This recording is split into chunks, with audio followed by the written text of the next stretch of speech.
Hola. Ah, vous parlez français. Emmanuel, enchanté. Ah, bravo. Qu'est-ce qui fait triper Emmanuel Jarry de « C'est meilleur quand c'est bon » ?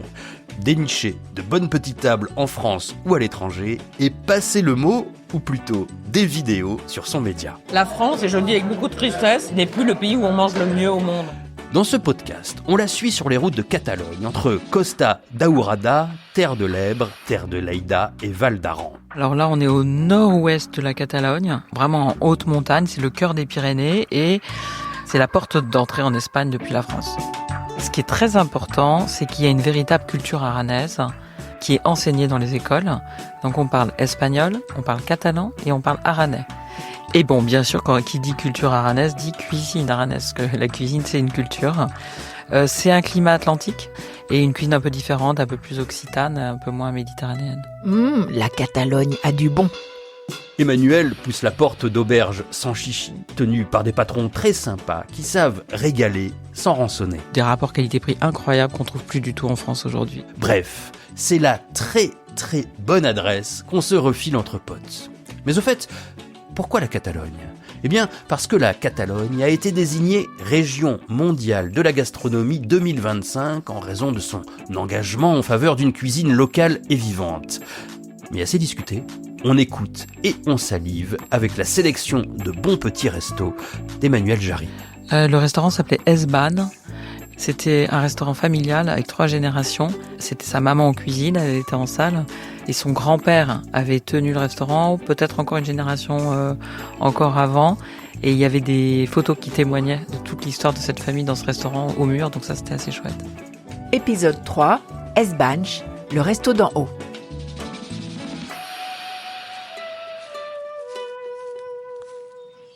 On est dans le village de Lès, dans le Val d'Aran. Pour la petite anecdote, sur le plateau du Béret, là où naît la Garonne, il fait frais, on est à 1000 mètres d'altitude et on a la dalle. Il y avait une terrasse, c'était la première fois qu'on pouvait manger dehors dans tous les restaurants qu'on a vus. C'est pas là où il faisait le plus chaud, mais voilà, on pouvait manger dehors. C'était plein.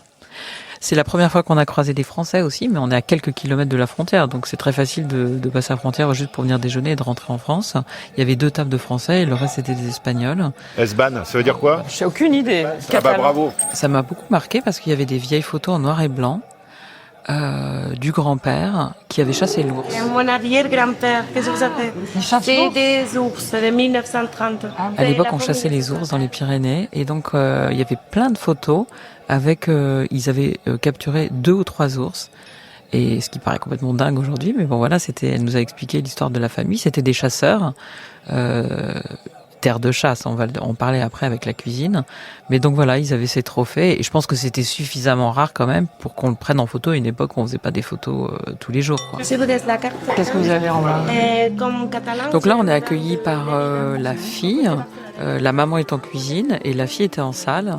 Un peu impressionnée par la caméra, mais très touchante. Et alors, elle répondait aux questions, mais elle voulait nous donner plus d'informations. On sentait c'était important pour elle de faire partager cette culture aranaise. Alors, qu'est-ce qu'on mange ?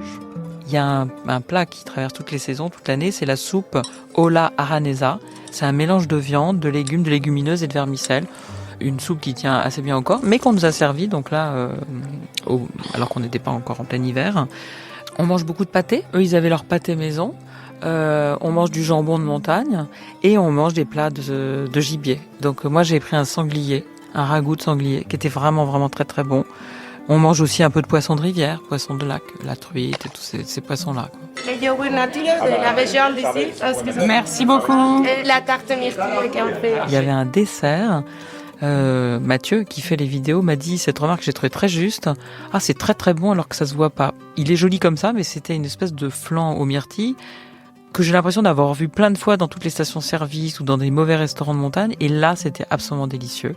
Et j'ai aussi mangé un yaourt, mais bien riche, très crémeux avec du miel de montagne. Et c'était vraiment bon, ça. C'était simple, mais voilà. Là, on est dans la culture du produit. Et l'addition, on s'en tire pour combien ?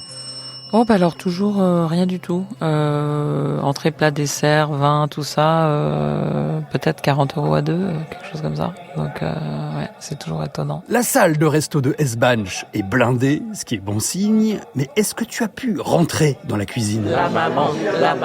Elle est timide. Non, alors on a voulu, mais elle a dit non, c'est le coup de feu, c'est pas possible. Mais la dame, en fin de repas, on a insisté, elle nous a fait un petit coucou. On a une super image parce qu'elle a ouvert la porte, elle a fait un immense sourire et avec sa main, elle nous a fait un petit salut en disant j'espère que vous êtes régalés, coucou.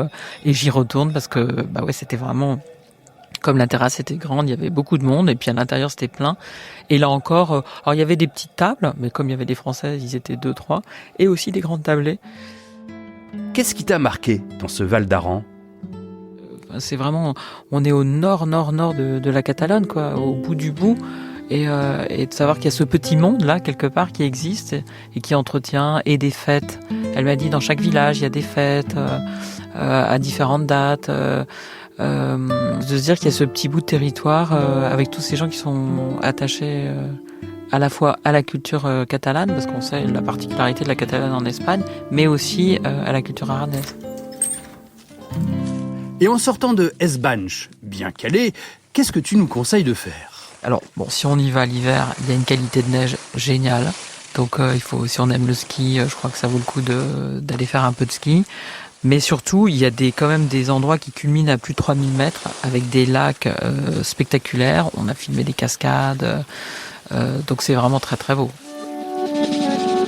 Alors surtout, on note la très très bonne adresse 55 carrère des Banèches à l'Est, dans le Val d'Aran.